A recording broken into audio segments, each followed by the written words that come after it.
Number 24 Park Street is a big, expensive house. Old Mr. Anthony Rockwall lives there. He worked for many years, and now he has a lot of money. He is old and he doesn't work. A man drives his car for him. A woman makes his food. A boy brings the newspaper to him.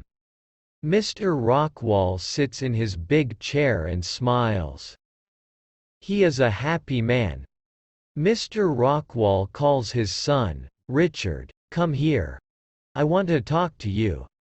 Mr. Rockwall's son comes in and sits down. He is a quiet young man of 21. "Yes, father?"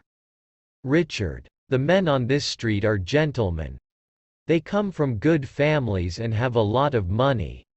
We aren't a famous old family, but we have a lot of money. My money makes you a gentleman, too. Money can open a lot of doors for you," Mr. Rockwall says with a smile. "It can open some doors, father, but not every door," Richard says. "My son, don't say that. We have no problems. Ask people on the street. Ask your friends. What door doesn't open with money?" Mr. Rockwall asks. "Money can't buy a place at the table of the right people," Richard says. "You're wrong, young man," his father says, and he looks into his son's eyes.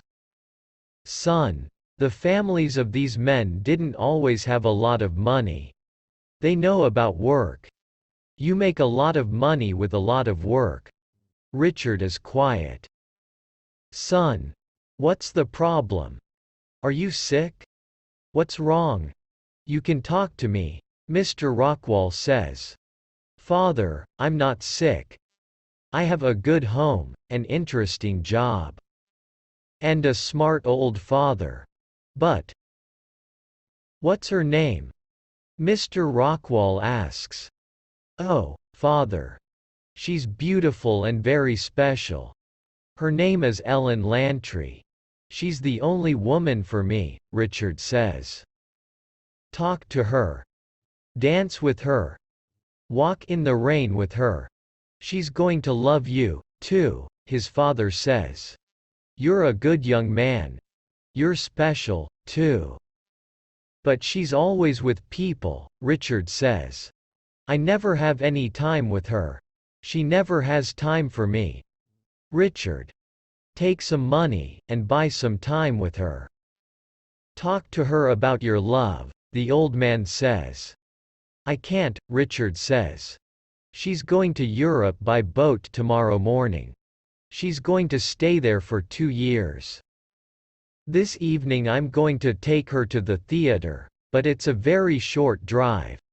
I'm not going to have much time with her, and you can't buy her time." "Okay, Richard, now I understand.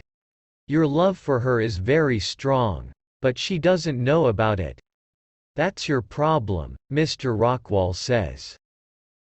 "She can't know because there isn't time," Richard says. He's very unhappy. Your money can't talk to her. At 8 o'clock in the evening, Richard goes to the beautiful young woman's house. "Good evening, Richard," Miss Lantry says. "Mother and father are waiting for us at the theater. I don't want to be late. To Wallach's Theater, please," Richard says to the driver. But at 34th Street, the car stops. "What's wrong?" Richard asks. "I'm sorry, Mr. Rockwall," the driver says. "There are cars to the left, to the right, and behind us. We can't move. Every car in New York is sitting here." "Oh, Richard.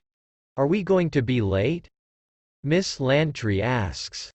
"I'm very sorry, Ellen. No theater for us this evening," Richard says. "That's okay. I don't like theater very much. I'm happy here in the car with you," Miss Lantry says. "Are you?" Richard asks with a smile. Later the same evening, Richard walks into his father's office. The old man is reading his newspaper. "Father," Richard says, "Miss Lantry and I are in love." "Very good, Richard. I'm happy for you," his father says. "We talked and talked. She loves me. You see. Money can't buy love," Richard says. Then the happy young man goes to bed.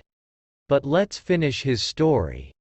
At 7 o'clock in the morning, Mr. Kelly comes to the door of Mr. Rockwall's house. "Good morning, Mr. Kelly," Mr. Rockwall says. "You did a good job yesterday evening. Here's your $5,000. It was difficult, Mr. Rockwall. The drivers of the cars wanted $10, and the policemen wanted $50. But cars stopped for us on every street. Did it all go well?" Mr. Kelly asks. "Well? Yes. It was beautiful.